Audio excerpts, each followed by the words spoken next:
Agenda 2030, que se oculta en el interior del objetivo número 5. David del Fresno, Madrid. Aquí pone 1966. Yo pondría 1970 porque es un tipo muy joven.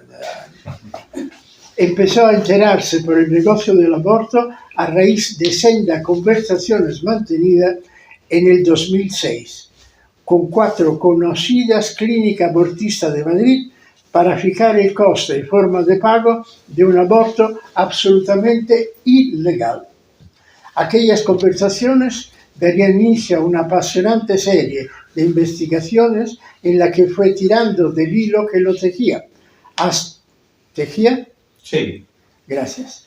Hasta deshacer por completo el telón que ocultaba a sus ojos las relaciones tan inconfesables como inconfesadas que existen hoy día entre la industria del aborto, la industria de los anticonceptivos y determinados grupos de presión política. Los resultados fueron publicados en un estudio intitulado El imperio de la muerte. ¿Quién se está forrando con el negocio del aborto? Y viene la bibliografía. Y en numerosas intervenciones en televisión, radio, prensa escrita y prensa digital. Y suerte que he encontrado quien te la haya publicada. Tras las cuales no faltarán amenazas, ahí está, en público y en privado, por parte de algunos miembros de la patronal abortista española.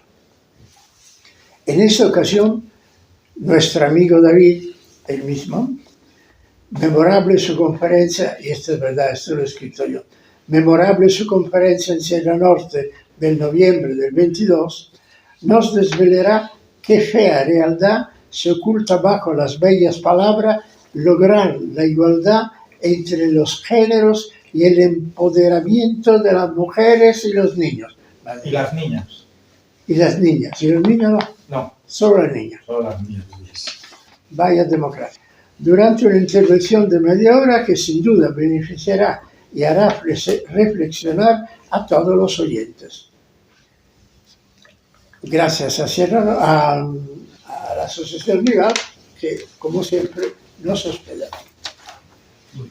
Bien, pues efectivamente, en el año 2006 mi mujer estaba embarazada del tercer hijo y a modo de juego, a modo de reto, sin intención de alguna de realizarlo, pues consulté con una clínica hacer un aborto ilegal. Les dije claramente que el caso al que nos referíamos estaba fuera de la ley, que no quería problemas con la policía y me dieron todas las facilidades. Entonces, bien, al final dije que lo iba a hablar con mi mujer y recuerdo perfectamente, era la clínica Dator y recuerdo que le dije a la chica que me atendía, era las relaciones públicas. Le dije, pero no es que me da un poco de cosa porque no estaremos matando a un niño. Me dijo, está en el libro, me dijo textualmente, dice, ¿cómo que si estaremos matando a un niño? Digo, sí, que es que le hemos hecho la ecografía y yo le veía las piernas, el corazón, yo poniéndole mantequilla. Y me dijo textualmente, dice, a ver, en cuanto si hay vida o no, dice, por supuesto que la hay, me dijo, por supuesto que la hay.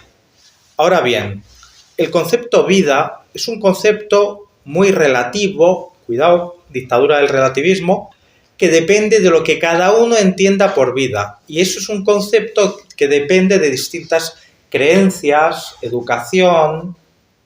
Y entonces volvía otra vez al tronco. Yo, si quieres, le doy cita para esta tarde, le hacemos el aborto y mañana le damos de alta. Bueno, al final le pregunté que le puse pegas porque quería pago con tarjeta y ella me decía que hay dinero contante y sonante. Bueno, al final, muy sorprendido, contacté con una segunda clínica que tampoco me puso pegas, con una tercera que tampoco me puso pegas y diciendo que nuestro aborto estaba fuera de la ley. Y la cuarta, que era la Clínica del Bosque, me preguntó de cuántas semanas, dije, pues de esta. Dice, no, nosotros aquí solamente hacemos hasta la 22.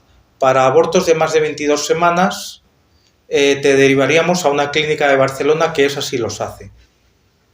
Bien, dicho esto, efectivamente, luego inicié una investigación y poco a poco pues me salió un libro. ¿Por qué me salió un libro? Yo no pretendía escribir un libro ni pretendía investigar nada. Simplemente me di cuenta que hablaba con los miembros de grupos pro vida y no tenían ni puñetera idea de cuáles eran las entidades abortistas. No tenía ni idea de nada. Dije, ¿cómo puede ser? Y al final escribí un libro y lo publiqué. Efectivamente, me costó publicarlo porque contacté con conocidas y afamadas editoriales de libros cristianos y se negaron. Se negaron porque dijeron que ese asunto no lo iban a publicar porque una me dijo que era políticamente incorrecto. Otra se negó de en redondo porque dijo que ese tema que ese tipo de temas no, que era muy peligroso. Y hubo una tercera editorial que sí, me dijo, sí, adelante, la editorial Secotia. Y bueno, pues lo publiqué y sinceramente fue un fracaso editorial porque no llegaron a venderse ni 1000 libros.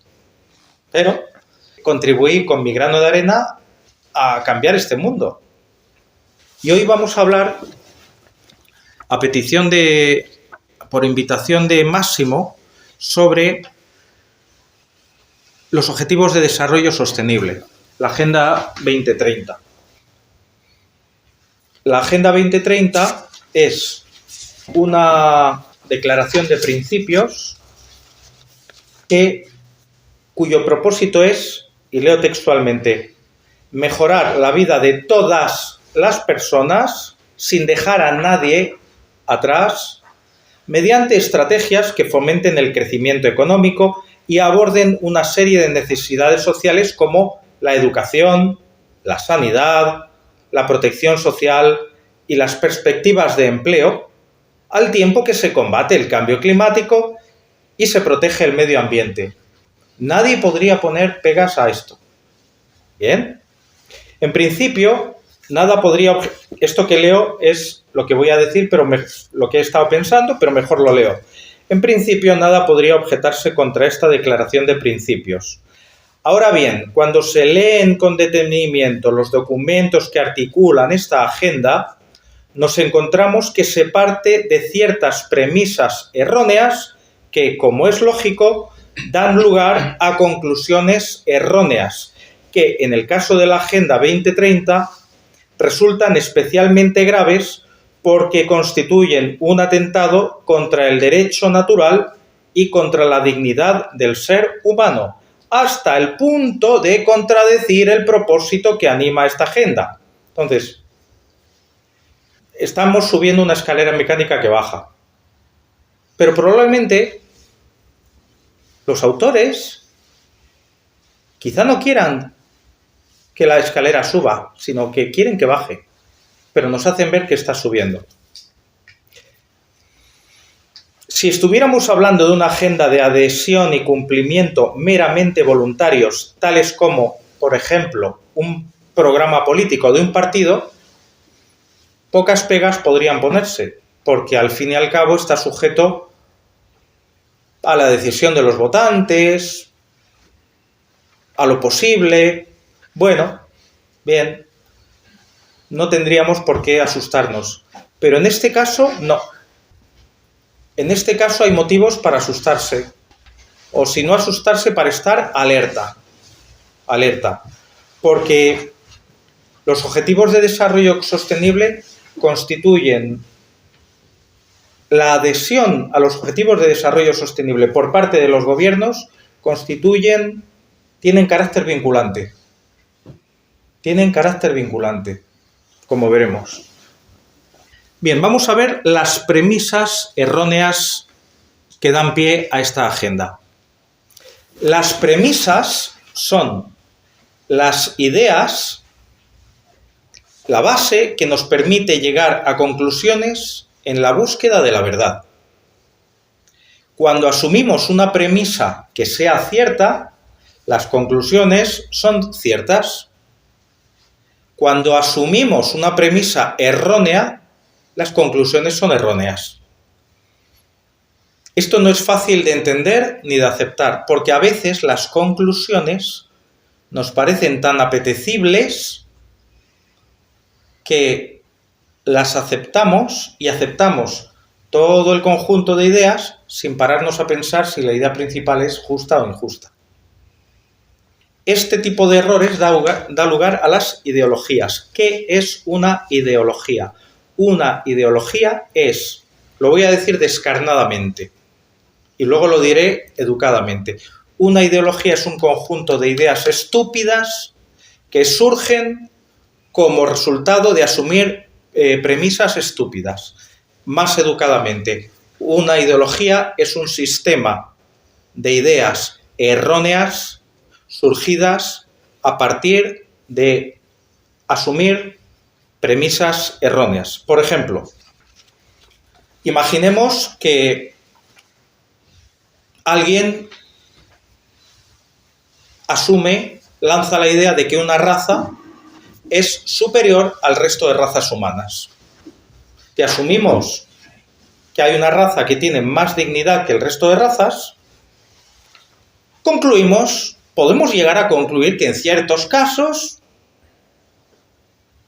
no es inaceptable el esclavismo, o que en ciertos casos es aceptable la eugenesia de esas razas, o limitar su crecimiento poblacional, o simplemente quitarles su territorio. Esto es lo que pasó con todas las ideologías que conocemos en el siglo XX. Marxismo, todo para todos, fenomenal, vamos, entre lo que tengo y entre lo que me toque en el reparto verás tú. Nazismo, la raza aria es superior. Los arios dirían, fenomenal, todos a votar a Hitler. Los no arios dirían, ¿estamos locos o qué? Que se lo digan a los rusos, a los que fueron a quitarles todo el territorio, y a los pueblos de Europa. Por no hablar de los judíos, que los mandaron a campos de concentración. Pero no tenemos que irnos tan lejos, ¿no? La ideología eugenesista, la ideología malthusiana, Malthus dice que parte de la idea estúpida de que el planeta no puede dar de comer a todo el mundo. Por lo visto, para Malthus, los seres humanos no tenían brazos, ni tenían cerebro, solamente tenían boca. Se olvidaba de que una persona tiene una boca, pero 2 manos y un cerebro. Con lo cual, esa persona que come también puede trabajar y también puede pensar y hallar soluciones. Bien. Conclusión, hay que limitar la población. Esta ideología es una de tantas que dan lugar a esta agenda.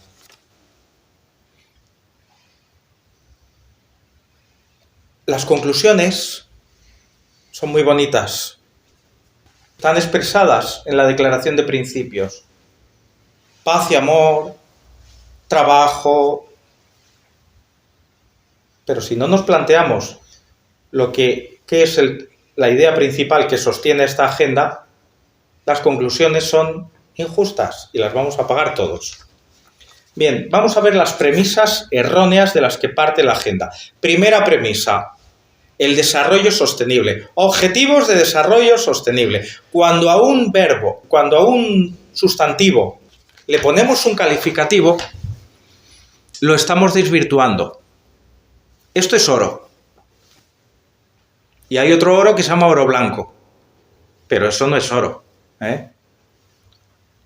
Si admitimos que hay un desarrollo sostenible, estamos implícitamente asumiendo que hay un desarrollo insostenible. ¿Qué pasa? El que se oponga a los objetivos de desarrollo sostenible, como mínimo, está sosteniendo un desarrollo insostenible.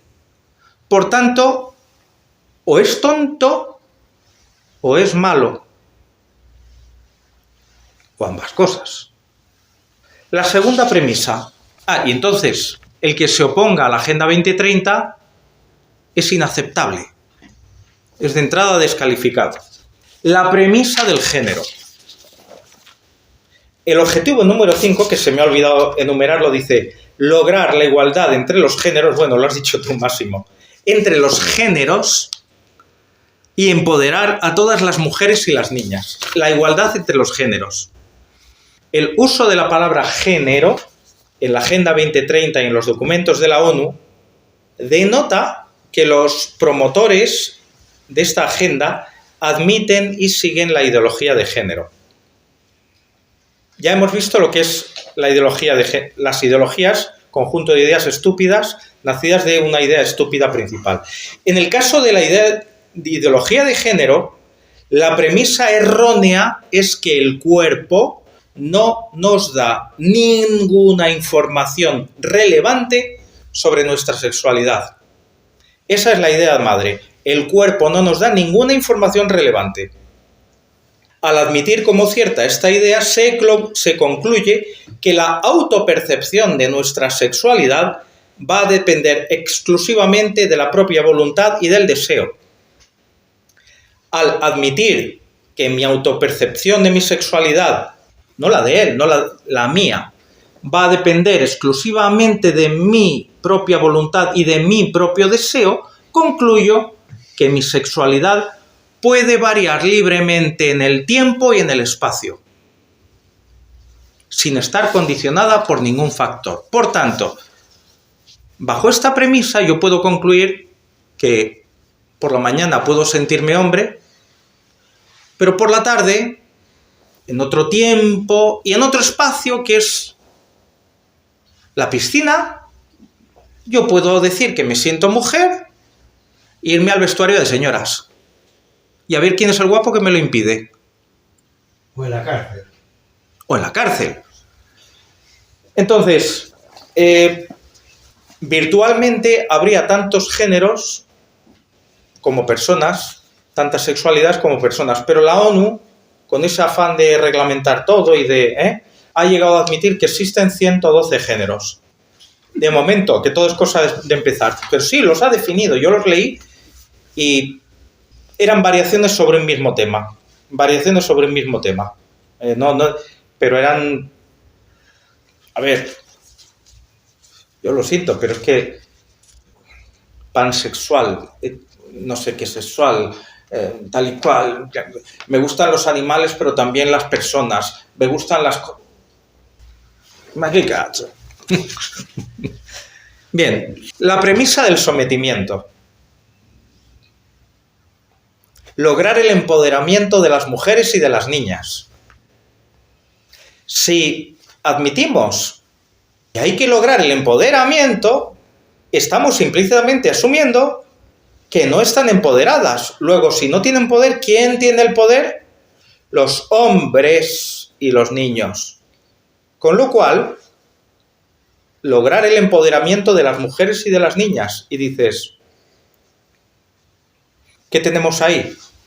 Marxismo puro y duro. El marxismo, Carlos Marx, defendía la lucha de clases y también la lucha de sexos. Carlos Marx, yo leí hace años que llegó a decir que la mujer que quiere a sus hijos es como la perra con sus cachorros. Para una mentalidad materialista, el amor es fruto de la química. Entonces, el marxismo ha pasado ya la lucha de clases y estamos ya en la lucha de sexos. Y entonces, pues nos encontramos inmersos actualmente en un sistema político, ideológico, legal, donde el varón es culpable mientras no se demuestre lo contrario. Es literal. Un varón dicen que, oiga, que este me ha pegado. ¡Oh, me ha pegado Lucas! ¿Cómo? ¿Cómo? Van y le detienen a la trena. Pero oiga, que yo no he hecho nada. Nada. Usted ha hecho. ¿Por qué? Porque lo dice esta. Hermana, yo sí te creo. Tanto la lucha de clases como la lucha de sexos forman parte de la ideología marxista que ya conocemos el resultado que ha dado. Decenas de millones de muertos. Vamos a ver ahora las metas. Vamos a leerlo. Y leo textualmente del documento oficial de la ONU. Metas. Son 9 metas. A ver si alguien me puede poner pegas a lo que voy a leer. Poner fin a todas las formas de discriminación contra todas las mujeres y las niñas en todo el mundo. ¿Cómo poner fin? Eso ya se verá. 2. Eliminar todas las formas de violencia contra todas las mujeres y las niñas en el ámbito público y privado. ¿Cómo se articula? Está ahí. Ya se encargarán los gobiernos de articularlo. O alguien. O no. Y cuando lleguemos a 2030, volvemos a renovarlos y... ¡Joder, no hemos llegado! Venga, va, otra vez. Vale. El 3. Ojito, eliminar todas las prácticas nocivas, como el matrimonio infantil, precoz y forzado, y la mutilación genital femenina. Esto es peligrosísimo, porque aquí se está tomando la parte por el todo. Eliminar todas las prácticas nocivas, y pone un ejemplo de 2 cosas que son a todas luces detestables. Las pone como ejemplo. Eliminar todas las prácticas nocivas. Pero en ese todas las prácticas nocivas pueden incluir lo que les dé la gana. Como luego veremos. Pero es que cuando leía esto digo, si ponemos eliminar todas las prácticas nocivas como el matrimonio infantil y la mutilación genital femenina, bien, pero ¿por qué dicen precoz y forzado? ¡Ah! Que es que igual si no es precoz y no es forzado, vale, y no es nocivo. Por eso nos extrañábamos de que Irene Montero decía, los niños, las niñas tienen derecho, bla, bla, bla, bla. ¿Qué es esto? Lo veremos más adelante porque vamos a... Pero bueno, no merece la pena seguir hablando de este punto. 5.4. Muy bueno me parece muy bien. Reconocer y valorar los cuidados y el trabajo doméstico no remunerados mediante servicios públicos, infraestructuras y políticas de protección social y promoviendo la responsabilidad compartida en el hogar y la familia según proceda en cada país. Irreprochable. 5. Asegurar la participación plena y efectiva de las mujeres y la igualdad de oportunidades de liderazgo a todos los niveles decisorios en la vida política, económica y pública. Irreprochable. Pero no dice cómo. Asegurar, reconocer. Punto 6. Son las metas. ¿Qué es una meta? Es un punto en el cual si llego, he llegado a la meta. Si no llego, no he llegado a la meta. Pero está definido. Las metas no están definidas. No son metas, salvo cuando llegamos al punto 6, que dice asegurar el acceso universal a la salud sexual y reproductiva y los derechos reproductivos según lo acordado de conformidad con el Programa de Acción de la Conferencia Internacional sobre la Población y el Desarrollo, la Plataforma de Acción de Beijing y los documentos finales de sus conferencias de examen. Esta meta sí que está definida. Asegurar tal como, según pone en estos papeles, los demás no. Aquí sí. 5.7. Emprender reformas que otorguen a las mujeres igualdad de derechos a los recursos económicos, así como acceso a la propiedad y al control de la tierra y otros tipos de bienes, los servicios financieros, la herencia, los recursos naturales, de conformidad con las leyes nacionales. Pero no dice según este documento, las leyes nacionales. 5.8. Mejorar el uso de la tecnología instrumental, en particular la tecnología de la información y las comunicaciones, para promover el empoderamiento de las mujeres. Por lo visto, mejorar el acceso de las mujeres al móvil es empoderarlas. ¿Ven? Vale. Y 5.9. Aprobar y fortalecer políticas acertadas y leyes aplicables para promover la igualdad de género y el empoderamiento de todas las mujeres y las niñas a todos los niveles. El 9 es una redundancia, era ya el principio, el punto 5. Lo han repetido, Entonces, la única que está definida, y por eso me saltan las alarmas, es la de la salud sexual y reproductiva. Vamos a leer los documentos, a ver qué dicen. Igual dicen que el programa de acción de la Conferencia Internacional de Población y Desarrollo del Cairo. Hablamos del año 1994. Dice textualmente, derechos reproductivos y salud reproductiva. Ojo al dato. ¿Los que estáis aquí pensáis que gozáis de salud? En principio sí. ¿Tenéis enfermedades que os incapaciten? ¿Bien? ¿No? La salud reproductiva es un estado general de bienestar físico, mental y social y no de mera ausencia de enfermedades o dolencias en todos los aspectos relacionados con el sistema reproductivo, sus funciones y procesos. Y dice, en consecuencia, la salud reproductiva entraña el derecho a disfrutar de una vida sexual satisfactoria y sin riesgos, y de procrear, y la libertad para decidir si hacerlo o no, cuándo y con qué frecuencia. Mi comentario. Aquí vemos claramente cómo se crea y define un concepto nuevo tan abstracto y difuso que permita admitir un sinfín de interpretaciones y conclusiones erróneas. Según esta definición, si lo esencial es que exista un estado general de bienestar físico, mental y social en todos los aspectos relacionados con el sistema reproductivo, podemos concluir con que llevar a cabo una orgía consentida entre niños, adultos y animales no sería algo contrario a la salud, sino incluso un derecho. Esto es lo que están defendiendo. Dice el documento, movilización y asignación de recursos. ¿Cómo se va a llevar esto a cabo? ¡Ah!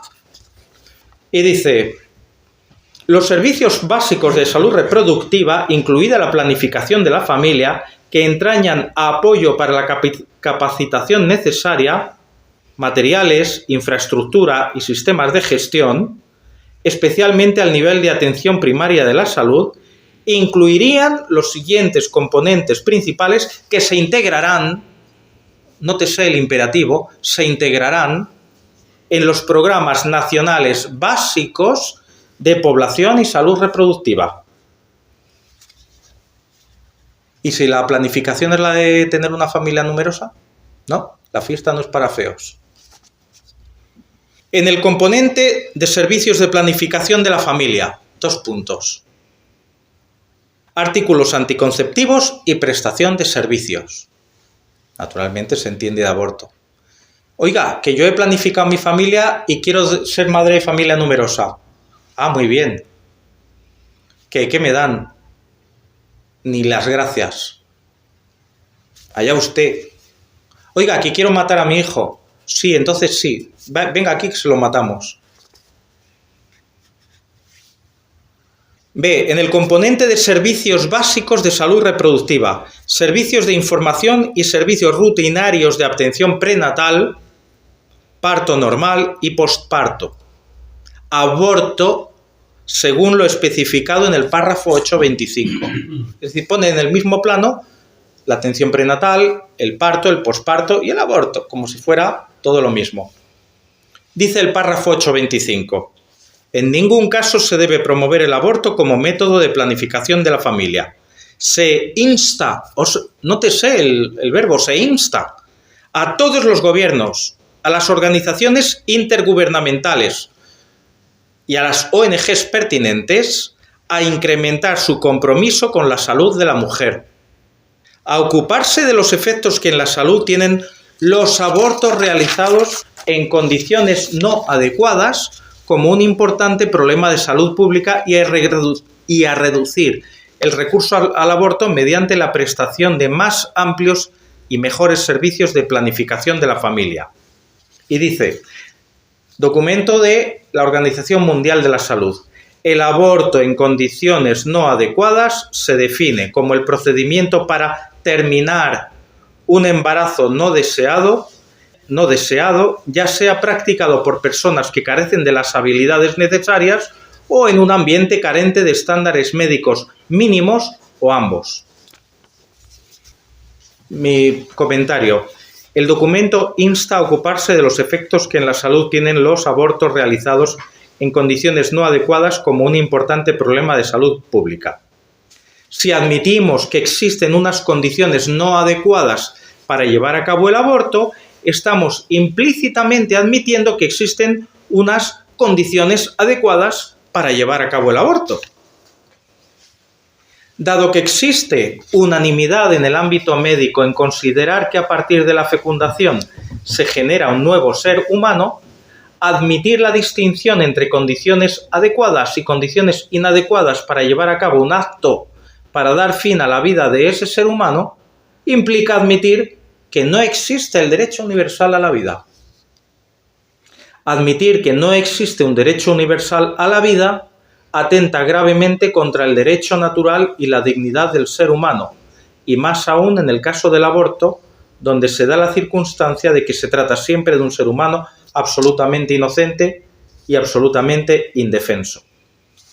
Bien, esto es lo que dice lo que hay que seguir. La plataforma de acción de Beijing, podría leerlo, pero es que la plataforma de acción de Beijing, que es del año 95, viene a decir lo mismo que dice la conferencia del Cairo. Lo mismo, de lo mismo, de lo mismo, más de lo mismo. Es que es lo mismo, es lo mismo. Sin embargo, la conferencia de Beijing mete un término nuevo, un poquito más sentimental, si cabe. Dice la Conferencia de Acción de Beijing: fomentar el acceso de la mujer durante toda su vida a servicios de atención de la salud y a información y a servicios conexos y adecuados de buena calidad. Medidas que han de adoptarse: reconocer y afrontar las consecuencias que tienen para la salud los abortos peligrosos, por ser una cuestión de gran importancia para la salud pública, tal como se acordó en la Conferencia del Cairo. Y lo mismo, se insta a los gobiernos. Mirad, lo que os dije, cuando un sustantivo se le añade un calificativo, estamos desvirtuando el sustantivo. Admitir que existen abortos peligrosos implica admitir que existen abortos no peligrosos.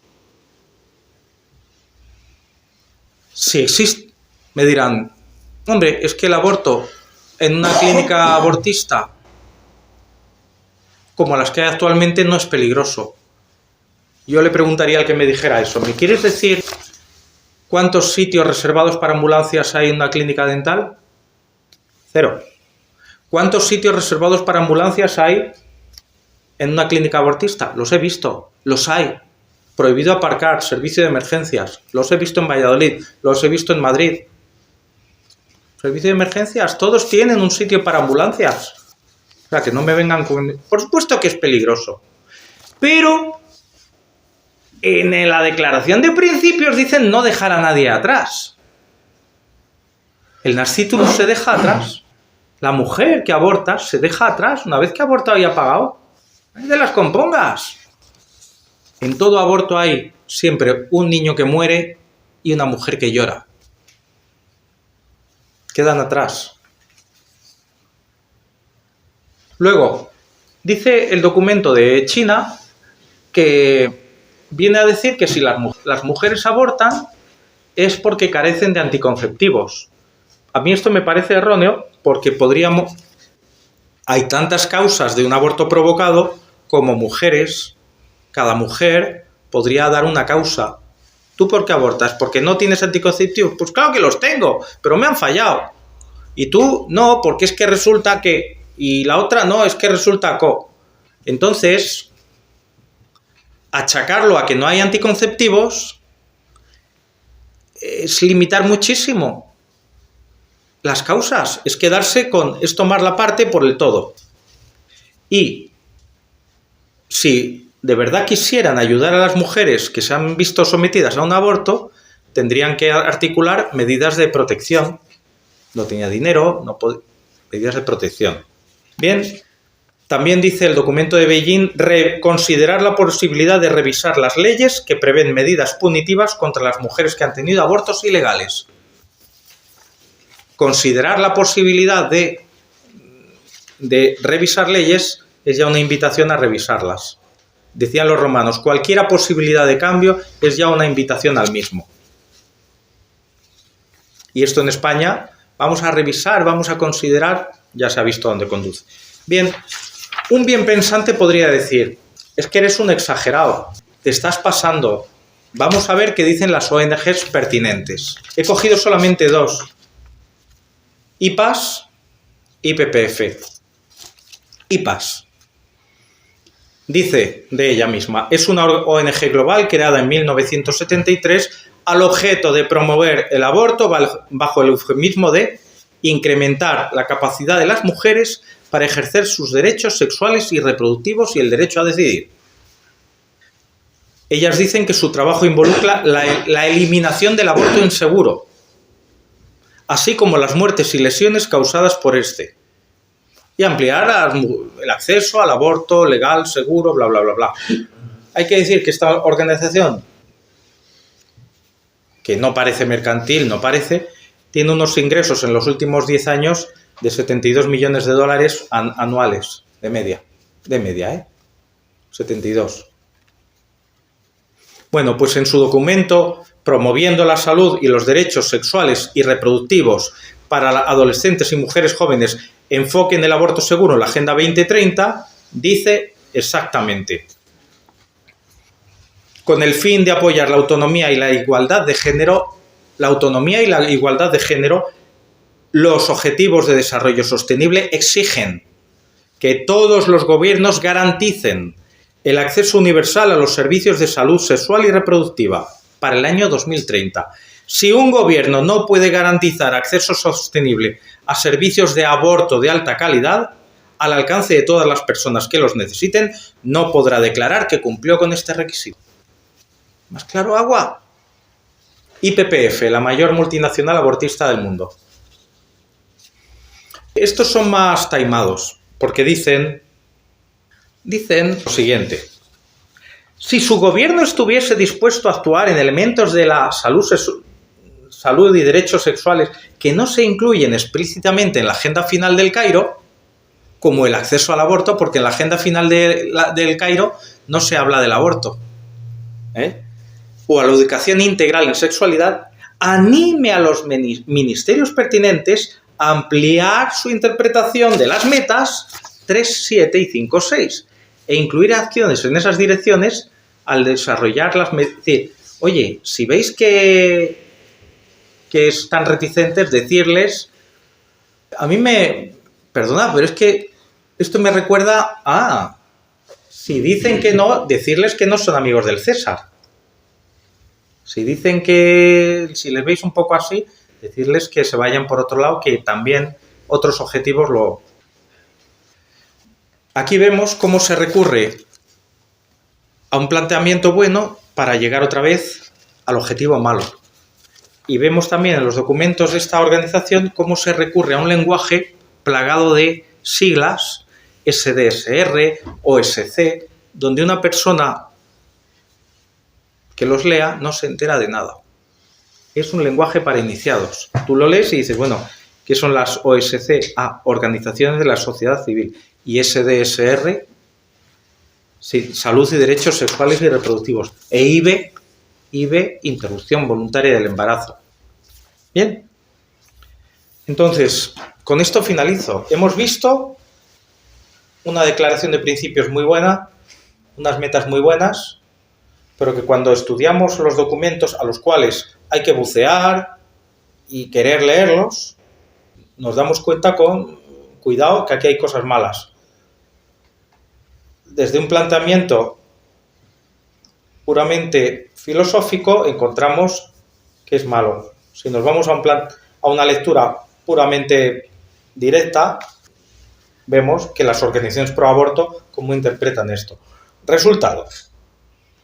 Esto que estamos viendo a nuestro alrededor, que se amplía el aborto, que se anima a los niños a conocer aberraciones, y comportamientos contra la naturaleza, no es algo que sea de repente, no, está en la Agenda 2030.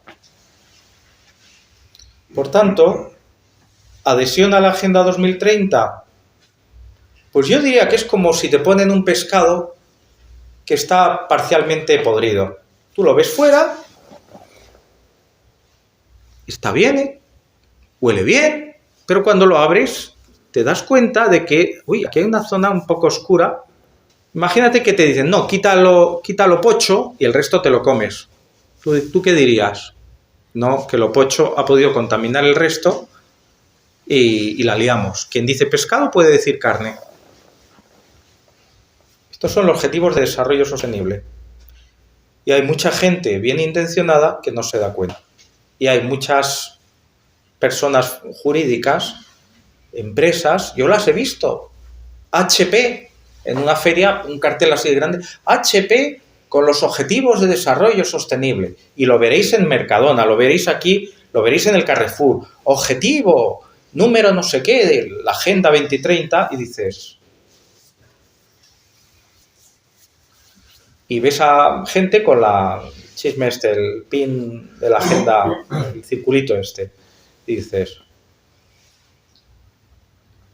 cuidado, cuidado, cuidado, cuidado, cuidado. Ya la Santa Sede, en la conferencia del Cairo, expresó sus reservas. Dijeron, cuidado, admitimos el documento, pero esto no lo admitimos. Esto no, aquí no, por aquí no pasamos.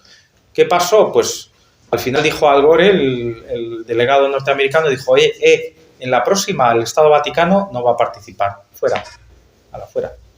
Lo dijo, el Estado Vaticano tiene que quedar a un lado. Afortunadamente, la Iglesia Católica es la única entidad, la mayor entidad mundial que eleva su voz en defensa de la vida y que por ahí no pasa. Pero tanta gente bien pensante no se da cuenta. Y ya he acabado. Espero que os haya contado algo que no supierais. Espero. Y ya está.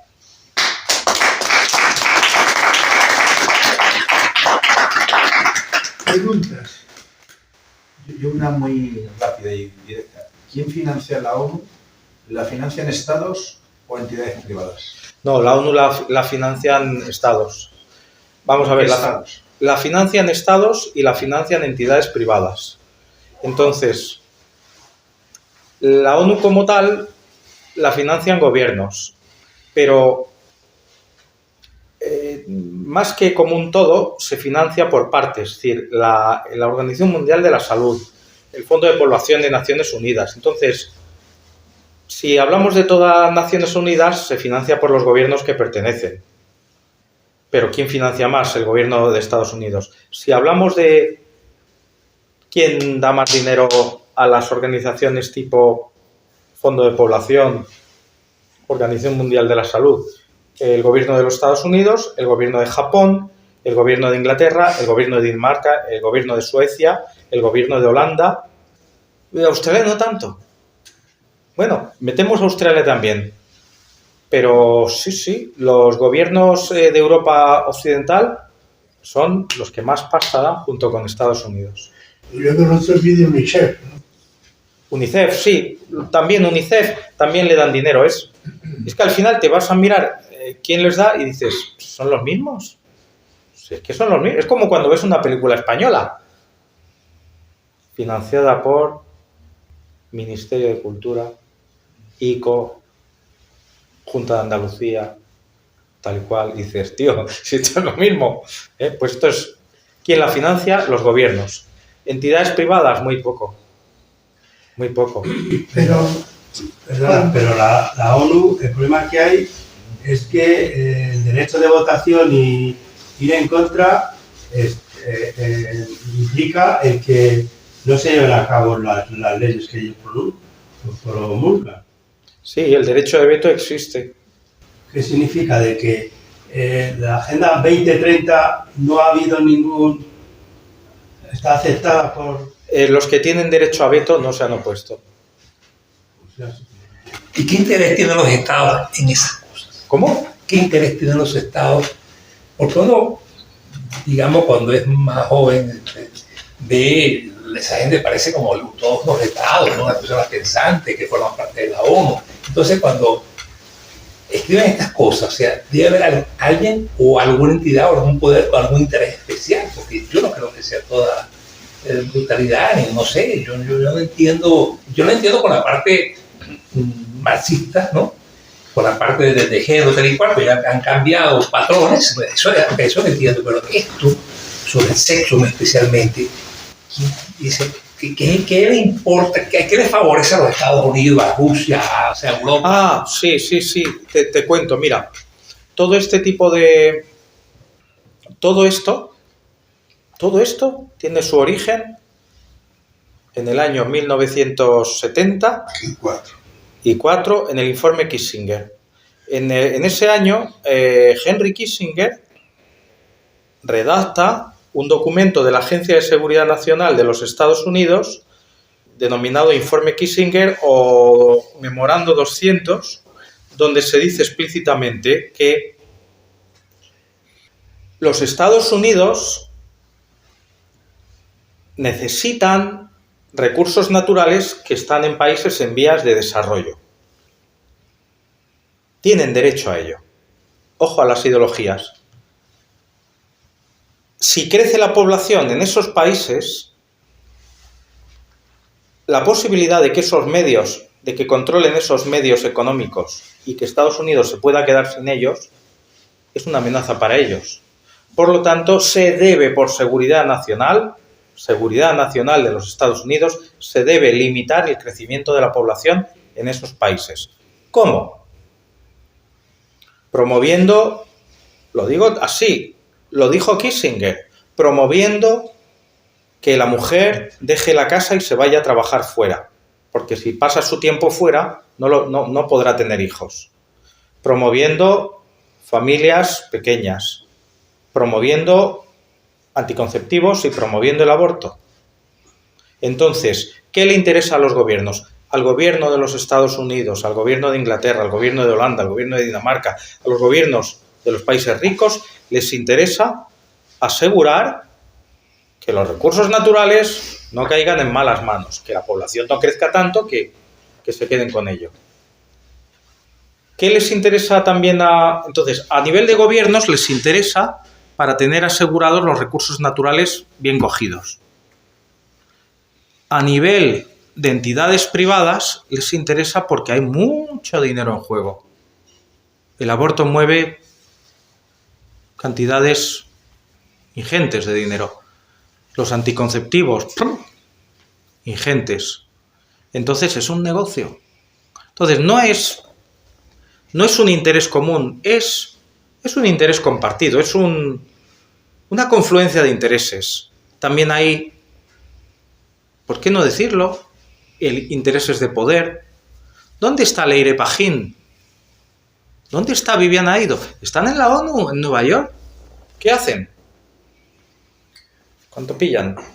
Los moratinos. Moratín. Ángela Rodríguez Pam. 126.000 euros todos los años. Yo hay años que no lo gano.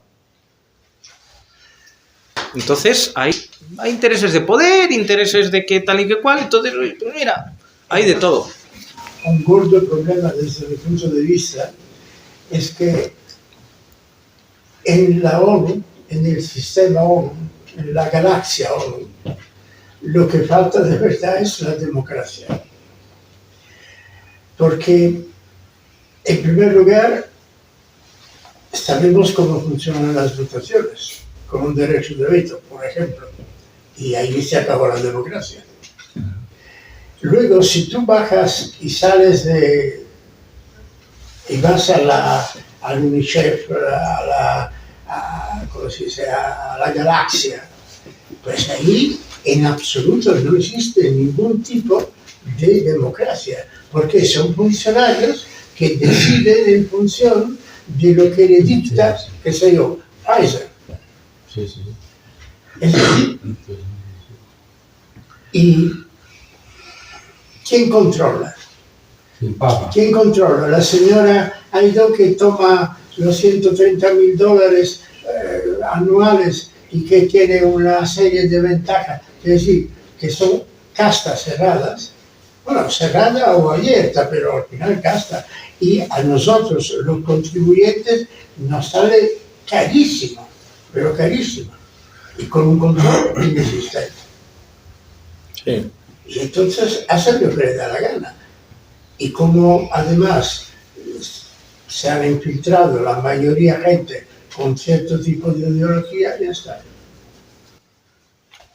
Así es. Y en cuanto al género, en estos días algo interesante, que España tendría un grave problema. O sea, como si usted o yo me siento mujer, que primero que es mi libertad de sentirme mujer, pero no imponérsela a usted es lo que yo creo. Yo me puedo creer Superman, ahora usted no puede creerme aceptar que sea Superman. Entonces, si yo me siento mujer, es problema mío.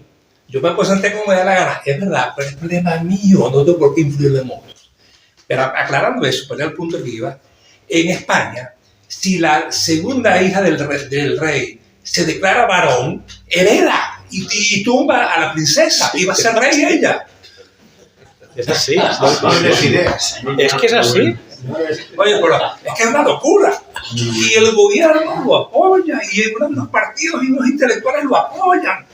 Yo toda mi vida quise ser un intelectual, nunca lo logré, pero cada vez que descubro las chorradas que hacen los intelectuales, digo, gracias a Dios que no lo logré. Porque, sinceramente, o sea, es que a veces hay cosas que me va, de verdad que me molesta, es que me da rechera.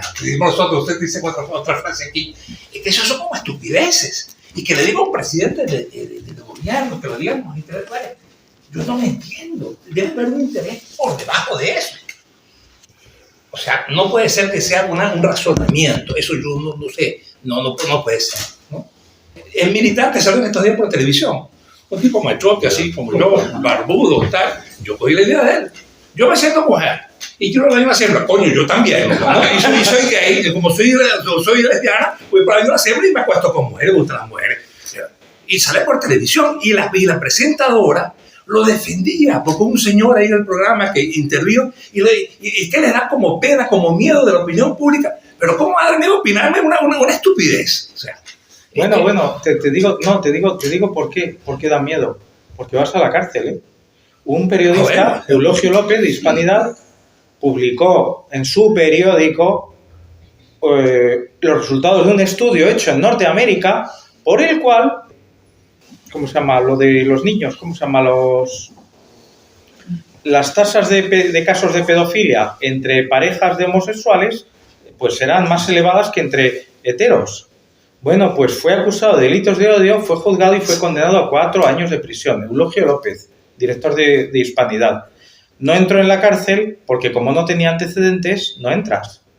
Pero si hubiera tenido, o fuera su segundo juicio, bueno, si fuera su segundo ya tendría antecedentes. Pero se libró de la cárcel. Es que ahora han condenado o pretenden condenar a 3 años de prisión a un tuitero que en su Twitter, en su cuenta, dijo que la inmigración que está habiendo es masiva y que es un peligro. Delito de odio. Entonces, dices, ¿por qué no se oponen? Porque como digas lo contrario, es delito de odio. Entonces, ¿me ibas a preguntar? Sí, solo una observación.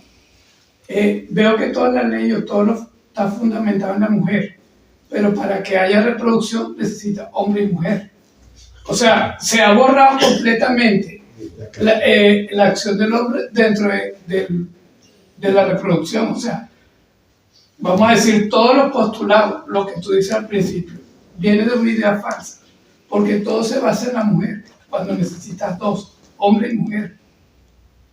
Primero. Y lo otro o sea, de ahí es donde se ve que todo es un engaño. ¿Y quién es el rey del engaño? ¿Y quién es el que trata siempre de engañar? O sea, todos sabemos quién es el responsable de cualquier engaño. Mira, si nos vamos si asumimos la doctrina cristiana, tenemos una respuesta. La tentación permanente de ser como Dios. Cuando esto es cosecha mía. Luego, cuando el demonio tienta al hombre, no va al hombre, va a la mujer. O sea, que la mujer era el representante del diablo. No. Claramente. ¿Sabe? No, ahora dice... Es más, te creo. Dice, en una tarde en la que hablaba... Fíjate que la serpiente dice, así que os ha dicho Dios que... Lo cual denota que ya tenían diálogos anteriormente. Pero sabía que la mujer era más dialogadora que el hombre no le iba a hacer ni caso a la serpiente. Vete a tomar por... Ya está. La mujer pues entraría así que os ha dicho... Es que claro, seréis como él. Seréis como él. Seréis como él. Entonces, el hombre tiene siempre la tentación permanente de ser como Dios. El científico dice, soy capaz de crear vida, he hecho una clonación, he hecho esto. ¡Oh! El político dice, yo soy el que diseño. Entonces es la tentación permanente de ser como Dios, de sustituir a Dios y de ser como Él. Entonces, así nos va. Luego, si nos fijamos en que cuando Dios expulsa a nuestros primeros padres del paraíso, dice a la mujer, buscarás con ardor a tu marido que te dominará. El demonio siempre tiende a darle la vuelta a todo, convertir el bien en mal y el mal en bien, y a dar la vuelta a todo lo... Entonces, le dice a la mujer, tú tienes derecho a dominar, no a ser dominada. ¿Qué le dice, sin embargo, Santa María? Cuando le dicen, oye, he aquí la esclava del Señor. Entonces, vemos el contraste. Luego, esto ya es cosecha mía. Dice, pongo enemistad entre ti y la mujer. Ella te aplastará la cabeza cuando tú le hieras en el talón. Tú fíjate que todos los sistemas antes del cristianismo y todo someten a la mujer. El Islam, el judaísmo, yo lo he visto. Los hombres van por delante y las mujeres detrás. Entonces, qué curioso que es cuando llega el cristianismo, cuando la mujer se equipara en dignidad al hombre. Sin embargo, estos que dicen querer el empoderamiento de la mujer, lo único que le dan es anticonceptivos y abortos. ¿Y qué pasa cuando una mujer tiene acceso asegurado a los anticonceptivos y al aborto? Que por su capacidad de darse innata, se acaba dando al hombre de tal manera que queda sometida al hombre. Como estamos viendo, vemos chicas por ahí que van buscando con ardor a su marido desde que tienen 15 años y van dándolo todo. Se someten y si el novio o lo que sea les pide cama, pues le dan cama. ¿Por qué? Porque están sometidas. No se han liberado, se han esclavizado aún más. Cuando yo era cuando yo era joven veía, tendría yo 12 años, había una política que se llamaba Cristina Almeida y decía, la del Partido Comunista, a mí me parece muy bien que haya mujeres que se quieran quedar en casa, pero a mí también me parece muy bien que haya mujeres que quieran salir a realizarse fuera de casa. Actualmente es al contrario. Una mujer que se quiera quedar en casa cuidando de sus niños y depender exclusivamente del marido, no va a tener acceso a muchas cosas. Va a ser pobre. Mi mujer, con el primer niño, mi mujer siempre ha trabajado dentro de casa. Yo he sido siempre el que ha traído todo el dinero. Y no hemos tenido acceso a tantas cosas como vemos que otras parejas han tenido. Restaurantes, viajes, coches, gollerías. No hemos podido. Entonces, cuando tuvimos el primero, ¡ah, qué bien, enhorabuena! El segundo, bueno, ya pararás. El tercero, el que mi jefe, cuando le dije, oye, que es que me voy a tomar los días que me corresponden, ya, pero oye, David, vamos a ver, sé un poquito responsable que ya eres padre de familia numerosa, así que para ya. Ya, en la vecindad, con el cuarto, nos negaron el saludo. Pero no me digas. Sí. La cara era de, ¿te acuerdas? Era una cara de... Era una bofetada moral. Una bofetada moral. Es lo que suele pasar cuando Entonces, Es como dar esta, por sentado, ¿eh? entonces No, es- la mujer no se ha Las personas liberado. apoyan No, en- no es así. No, es la reacción de la manada cuando un miembro de la manada no sigue la norma. Sí, sí. A ese miembro se le dan jornadas por nuestros instintos ancestrales. No es personal, a ver si me entiendes. Como tú no estás siguiendo la norma no escrita, te voy a dar una jornada. Mira, Pero es así. Wilfred Trotter, 1916. Solo Sí. una acotación sobre lo que acaba de decir, que es la diferencia grande entre Europa y Estados Unidos. En Estados Unidos es normal la familia numerosa. O sea, ya es impresionante, pero tú ves los coches grandes de 7, 8 puestos, porque tienen 4 y 6 hijos. Y es normal, las casas son gigantes. O sea, está la sociedad, a pesar de todas estas leyes que han salido, allá eso no permite. Sí, porque allí no han tenido el marxismo que hemos tenido aquí. Aquí hemos tenido el marxismo durante décadas. Perdón. Esta expresión es lo que yo creía. Yo he vivido en Estados Unidos, pero eso no es verdad. Sí, yo también creo que no son numerosas. No, bueno, no es verdad. La penetración del marxismo en Estados Unidos es monumental, pero muy oculta. Muy oculta. Pero vamos, eso sería objeto de varias horas de charla y lo estamos viendo continuamente, porque no es que Estados Unidos no haya adoptado el marxismo. El sistema público de enseñanza norteamericano es como el europeo, marxista totalmente. Y además de bajísima calidad. El problema que tiene Europa es que hemos copiado el sistema público americano en todo. Es que habría para hablar mucho. Yo quería hacerte un comentario sobre, me alegro mucho que hayas visto el memorándum 200 de Kissinger a Nixon, que es del 74, y estuvo clasificado hasta el año 91.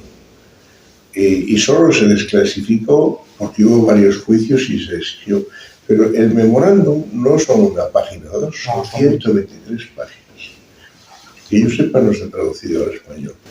Pero después de conocerlo muchos años, gracias a Benigno Blanco, que me habló de él hace unos años, pero al final me lo leí el verano pasado. Pero dentro, ese memorándum es tremendo porque establece que aparte de las medidas mecánicas, el aborto, etcétera, todo eso, habla de los cambios de arquetipos. De los cambios de arquetipos sociales. Y a partir de ese momento, iros al año 74, los que tenéis cierta edad, y vosotros vais a ver que a partir de los 80, la Asociación de Psiquiatras y Psicólogos Norteamericanos cambia las definiciones de ciertas patologías para considerarlo condiciones normales. Lo mismo hace la AMA, la American Medical Association. Lo van cambiando y entonces eso es el lobby gay y esta gente que dice, coño, si mi gobierno quiere esto y no lo quiere como cualquier otra cosa, es la primera prioridad estratégica de los Estados Unidos, es el control de la fertilidad global. Y eso ha sido el motor que ha movido todo lo que hemos visto después. Y la verdad es que si no llega a ser por Benigno hace 6 o 7 años, que me lo dijo en una charla, ni siquiera habría ido a buscar ese documento. O sea que tenemos un déficit de conocimiento monumental. Sí, eso me di cuenta. Me di cuenta cuando lo investigaba. Yo, iba a las veladas en la clínica Dator, por el 25 de cada mes se hacía una velada allí, unas velas. Y hablaba, digo, pues estoy investigando. Me he dado cuenta de que les dice, ¿y eso qué es?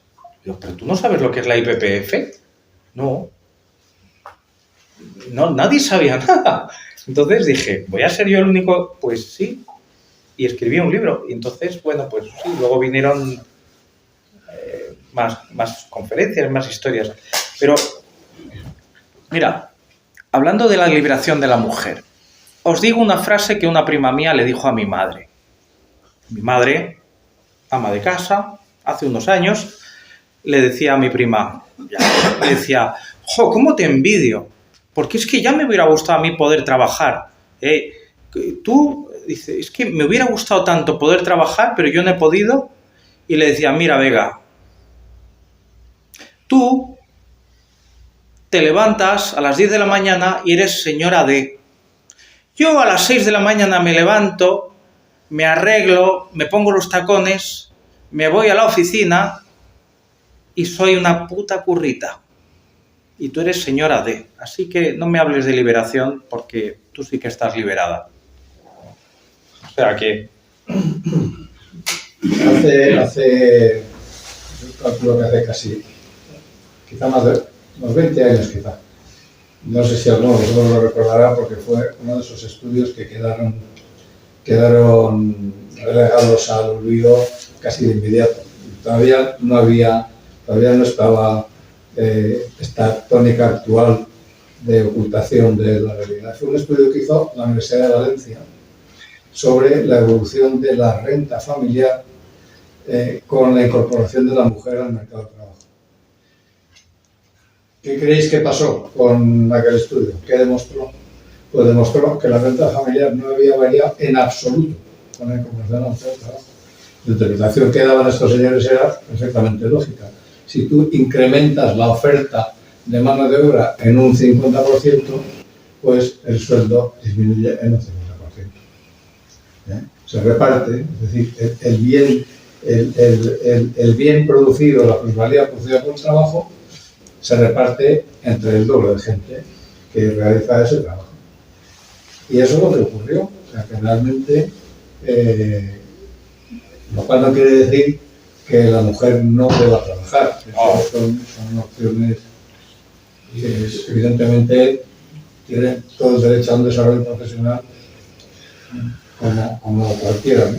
Pero lo cierto y verdad es que la situación de las familias ahora hace obligado que la mujer trabaje. Ese es el tema, que es que... Porque si no, pues ya lo veis, la gente no llega. Si la mujer no trabaja, no llega. Y para que la mujer pueda hacerse cargo, porque sea su opción, yo no tengo ningún inconveniente en decir que esa fue la decisión que tomó mi mujer, aún en contra de mi propio criterio en su momento. Ya tenía su profesión y trabajaba y tal. En un determinado dijo, no, yo me quedo en casa. Y dije, bueno, pues entonces lo que tendremos que hacer será que yo trabaje el doble. Entonces que viene a la mañana y por la tarde, por la noche y al día siguiente. Porque evidentemente los recursos no llegan para sí, todo si estás por tener una familia numerosa. Entonces, lo que ocurre es que todas estas cuestiones, a lo que van un poco en relación con lo que planteabas, es que yo sí creo que hay un diseño, un diseño que se va concretando en hacia dónde quieren, pues, determinados poderes como que confluyan. O sea, no serán los 7 sabios de Sion, pero son 7 señores o 10 o 12 o un Sanedrín o una historia a los que les interesa que la sociedad vaya por un determinado camino que parece estar diseñado ese camino para facilitar el control de los individuos y de los grupos sociales y de las naciones, y por tanto pues para debilitar la capacidad de actuación libre de la persona. Al final es el poder ejercido para el control y para obtener beneficios. Yo estoy de acuerdo con la liberación de la mujer, pero para que sea mujer. A mí lo que me molesta es cuando quieren liberarse para hacerse igual a mí. No, yo no le puedo dar la teta la deja la mujer. Yo por más que quiera, que inventan el reposo del marido ahora también, bueno, estará muy bien, pero yo no puedo dar la teta, entonces tengo que respetarla a ella como mujer y legislar su evolución como mujer para que pueda dar la teta bien, o sea, no, tiene que ser igual a mí. Entonces lo mismo que y me va a perdonar porque empezando a hablar, pero es que usted no es culpable. El mismo matrimonio entre los hombres. ¿Por qué tienes que llamarlo matrimonio? ¿Por qué tienes que imitarla? Llámala de otra manera. Entonces, la mujer, la liberación es ser igual al hombre. No. tú debes liberarte, tú puedes ser mejor que yo, más capaz que yo, como mujer, sin perder tus condiciones de mujer, no imitarme a mí. Porque es mi diferencia de fuerza que se quiera aceptar o no, o sea, el hombre suele ser más fuerte que la mujer, entonces no puedo ponerla en un trabajo, o sea, en ese trabajo yo voy a ser seguramente más eficiente que tú, porque tengo más fuerza, pero en cuestión de inteligencia la mujer puede ser mejor que yo, entonces, y tiene unas limitaciones, cuando va a dar a luz, cuando va a dar test, bueno, vamos a reivindicar eso, vamos a darle facilidades para eso, y que se reivindique como mujer, no imitando al hombre, ¿no? Yo creo que esa imitación de unisex, que no lo pensaba decir esta noche, pero te voy a decir, la homosexualidad, eso también hay un problema sexual ahí, aparte del poder, la homosexualidad. En la medida que yo maneje como homosexual, primero, los homosexuales realmente tienen, digamos, un desarrollo, ¿cómo decirte?, en el arte superior, ¿no? Yo lo reconozco. Manejan los medios de comunicación, manejan la propaganda, manejan la sugestión. Entonces, mientras más iguales seamos, ¿no? Ustedes recordarán en los 60, aquí en los 60, la Twiggy, que era una flaquita así. Las mexicanas eran con un culote y unas tetotas, era una mujer muy buena, viendo la Twiggy, sin culo y sin teta. Se parece a un hombre. Entonces, mientras más iguales somos, más yo que soy homosexual, más paso desapercibido, más iguales somos. Yo creo que hay un interés de los homosexuales en volvernos todos iguales. Yo odio el unisex, ¿no? Vea usted, todo que se lava ahora, que seamos iguales. Todo igual. No, yo no soy igual, yo soy varón. Y usted es mujer, o sea, yo no quiero ser mujer ni quiero ser varón. O sea, si somos iguales, pasamos desapercibidos. Y eso no se puede decir en ningún lado, porque también me meten preso. Ahora me dicen homófobo, no sé qué más. Pero yo creo que es una estrategia manejada por la homosexualidad, que en el poder existe mucho de eso. Y ellos manejan el poder. Y además, entonces, tienen esa homosexualidad que antes era muy secreta, ahora es más abierta. Entonces, han ido ganando terreno. Lo han ganado terreno los heterosexuales. Y nos han cambiado el concepto. Uy, porque tienen más tiempo. No, es que tienen más interés. Nosotros no. Entonces, no tenemos ese interés especial. Más tiempo y más renta disponible. O sea, claro. Y lo persiguen. Lo más hay con nosotros. Tienen dobles ingresos y muy pocos gastos. Y además, hacen un auténtico lobby en que se retroalimentan unos a otros. Me gustaría hacer una consideración adicional. Bueno, ya los que me conocéis de dos veces, pues como tú y como Máximo, como muchos de nosotros, yo llevo muchos años trabajando en estas cosas. Estoy en el Instituto de Estudios de la Democracia, el CEO, desde hace un montón de tiempo. Y yo he llegado a la conclusión, y mucho de esto lo he aprendido en los últimos 20 años, he llegado a la conclusión de que lo que es nuestra cultura occidental, cristiana, grecolatina, ilustrada, ha estado dormida desde el final de la Segunda Guerra Mundial hasta hoy. Estamos comenzando a despertar probablemente cuando ya es muy tarde. Porque nos superan en conocimiento, en medios, o sea, todas las palancas de poder están en sus manos.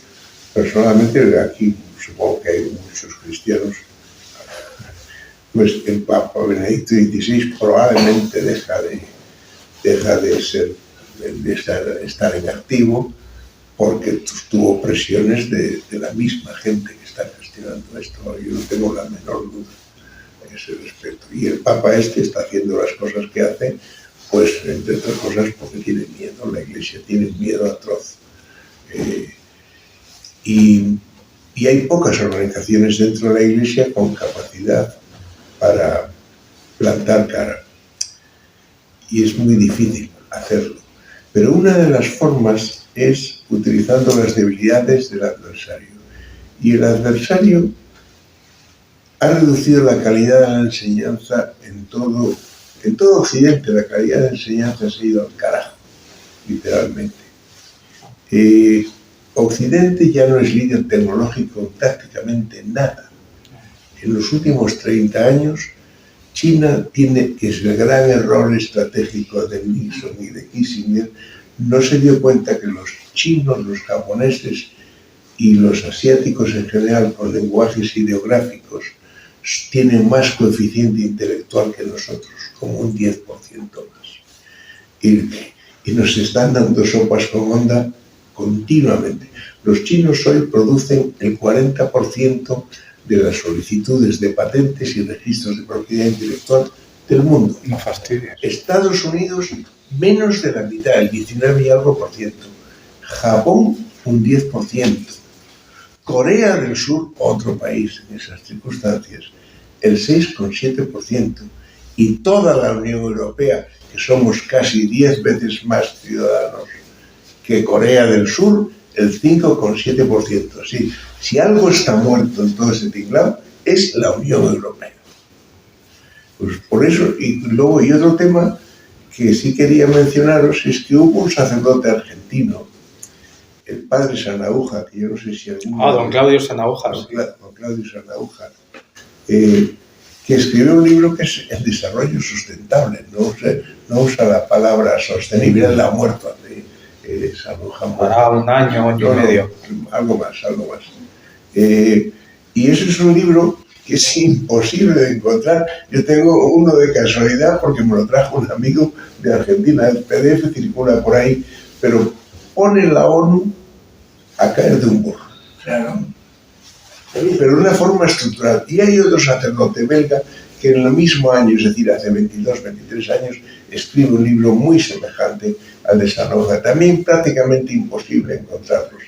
Bueno, pues hay maneras, pero son todas maneras de guerra, de guerrillas, y procurando además no dar la nota.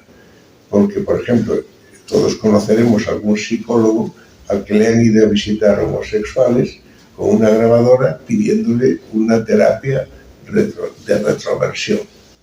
Bueno, eso está penalizado por la ley trans de Madrid, que la hace Cristina Cifuentes. Está penalizado con 120.000 euros y hay no uno ni dos, sino más gente que está en juicios para defenderse de este tipo de acusaciones.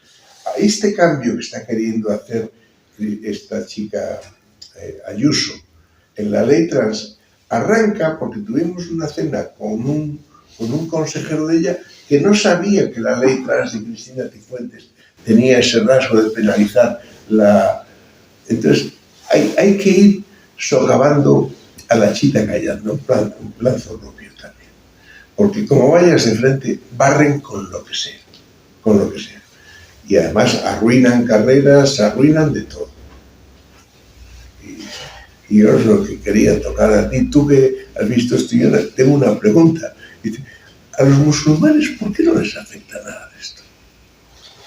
Os puedo contar una anécdota muy graciosa precisamente del hermano probablemente hayáis leído cosas de él, de Enrique García Márquez.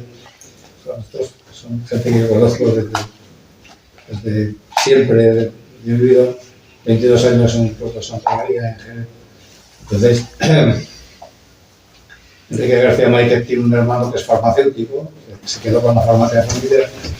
Entonces, pues sus creencias y por respeto también a las de su madre, que era una mujer extremadamente buena, santa diría yo, pero muy buena, pues en la farmacia pues no se vendían preservativos. Y entonces, pues, este hombre pues, mantuvo esa dinámica, que además a pocos metros de la puerta de la farmacia pues tenían una máquina dispensadora de preservativos de un supermercado. Y pues tenía conflictos, la verdad es que tenía conflictos pues, cotidianos de gente que iba a decir, no, pues usted no oiga eso, pues, usted está obligado. ¿No? Hasta que se le ocurrió la gran idea.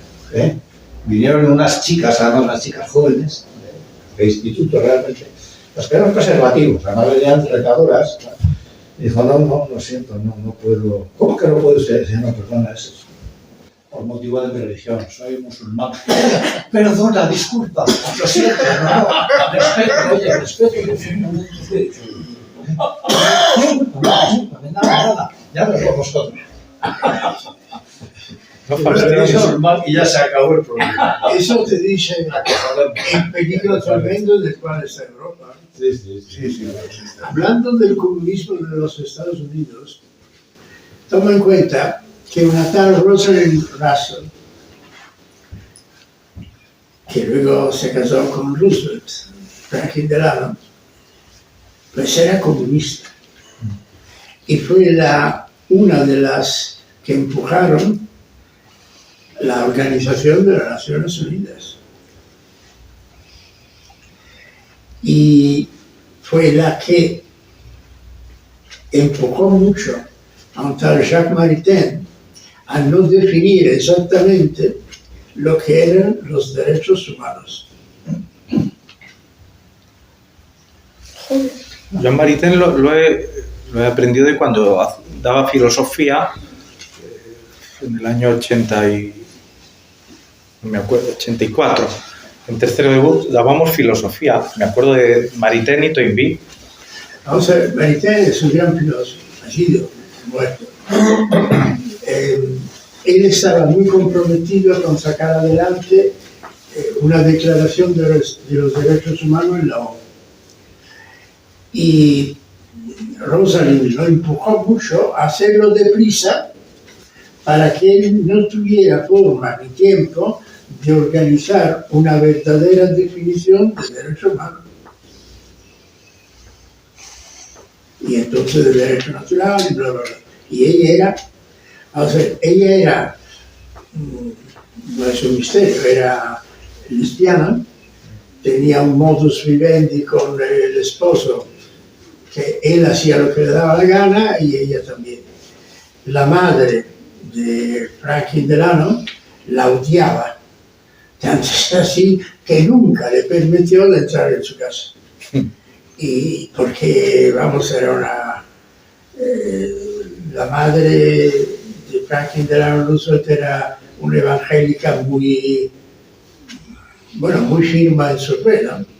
Y vamos, todo lo que era problemas de carácter contra el puritanismo, pues, y ella era, vamos, y muchas mujeres de Estados Unidos pues la odiaban de todo corazón, y ella era comunista, y bueno, tú sabes luego la historia de MacArthur. El comunismo en Estados Unidos, como justamente ha dicho Ramón, ha estado y es... Pero te voy a contar, yo viví allí en mis años, mis hijos, y he trabajado siempre con empresas americanas. Por cierto, lo de Hewlett Packard que dices, es que Nancy Pelosi era la CEO de Hewlett Packard. Sé lo que has puesto en la 2030, y ya ves que es una del grupo, ¿no? Entonces, yo allí no me di cuenta de nada de esto.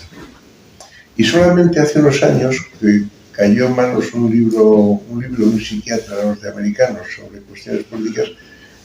Hablaba en profundidad de la labor del Partido Socialista de Pensilvania, en Filadelfia, ¿no? Cuando se dan cuenta de que los argumentos racionales electorales pues no les funcionan, y entonces comienzan a apelar a argumentos emocionales y se les multiplica el voto por 2 o por 3, pero muy poco.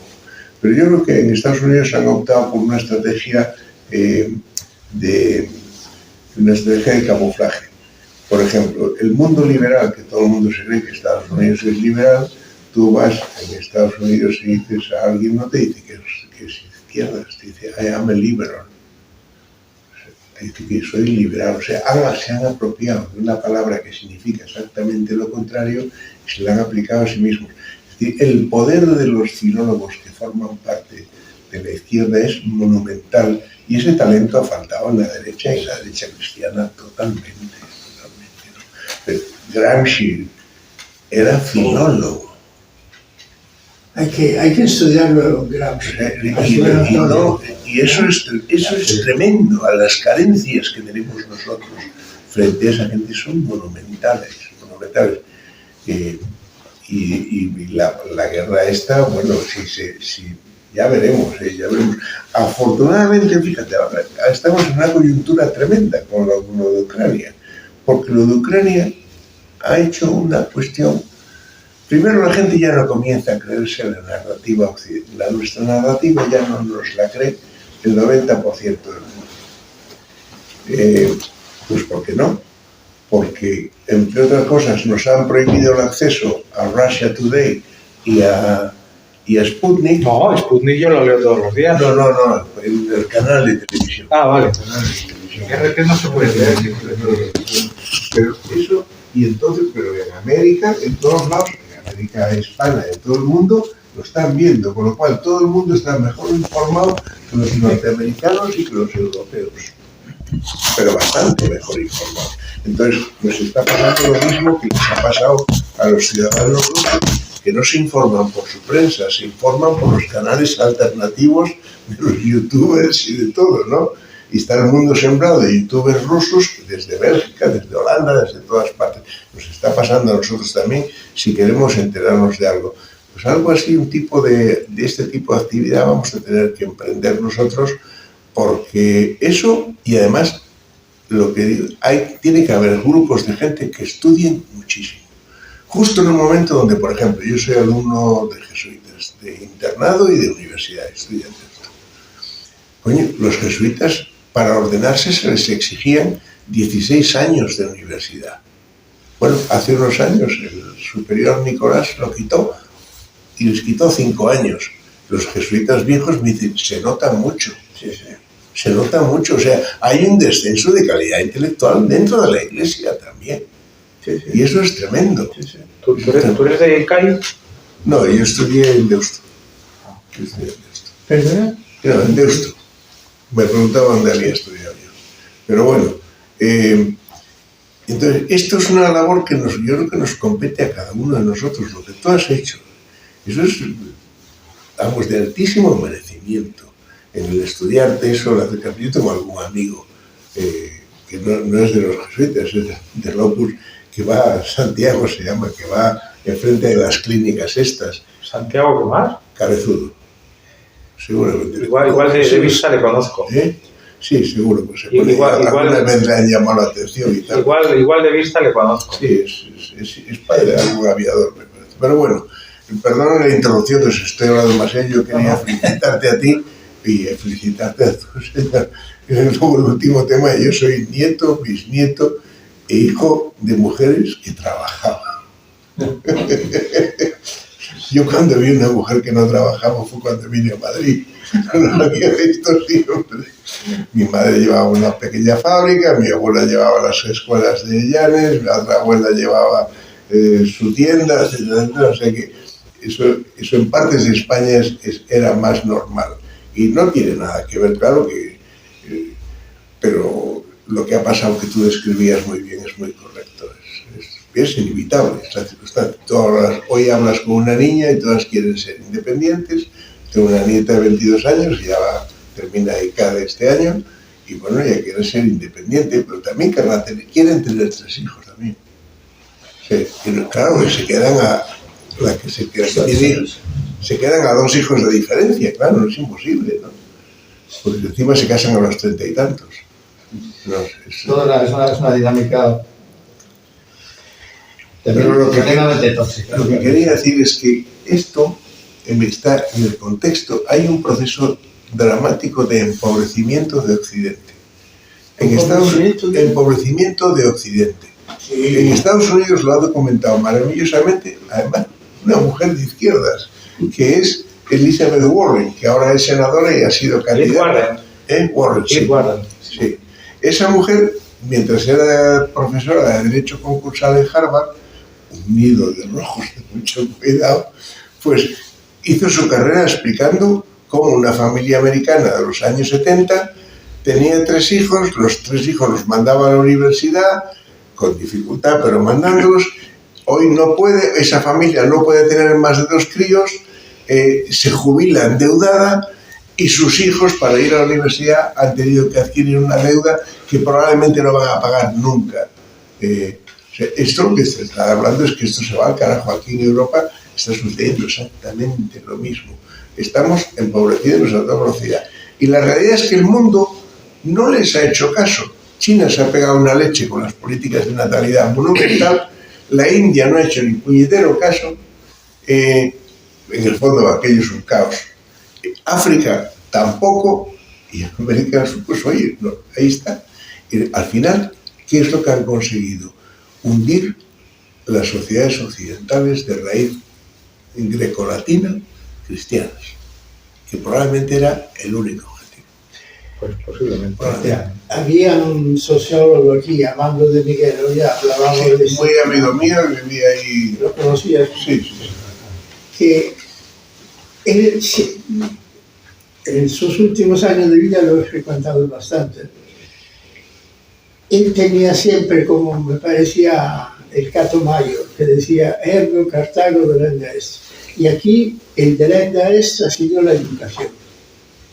La educación en España, desde que yo vine en el 76, desde mi punto de vista, nunca he estado en el mundo de la educación, pero lo he visto en mis hijos han escapado de las escuelas españolas.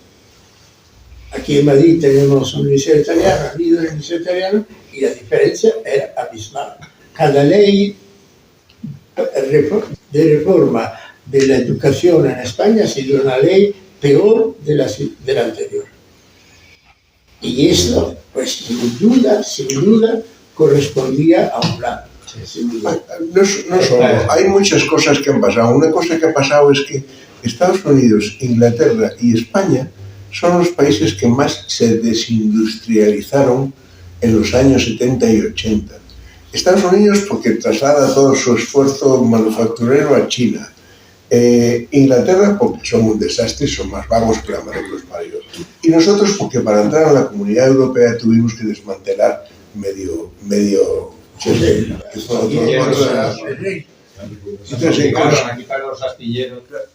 ese fue otro de los factores que redujo los salarios, no solamente la entrada de la mujer. Claro, si tú no tienes industria, una de las consecuencias es que tú no sabes qué investigar. O sea, ¿qué investigas tú si tú no fabricas? A fabricar algo. Cuando se te ocurren, oye, esto no lo sé, ¿cómo será? Es cuando empiezas a investigar, cuando fabricas. Y ahí a Estados Unidos ha pasado lo mismo. Y somos, curiosamente, los 3 países que peor burbuja constructiva hemos tenido en los últimos 15 o 20 años. Estados Unidos es un desastre, nosotros el mayor desastre relativo al mundo, y Inglaterra también para darles de comer aparte. Los demás más o menos se han manejado porque preservaban algo de su industria, ¿no? Pero bueno, pero de nuevo gracias. Enhorabuena a Mater Familias. Muy bien, caballeros, bueno, damas y caballeros. Tomamos un vinito y estas cosas. Sí. Os sugiero el chocolate con arándanos. Se dice arándanos. Arándanos.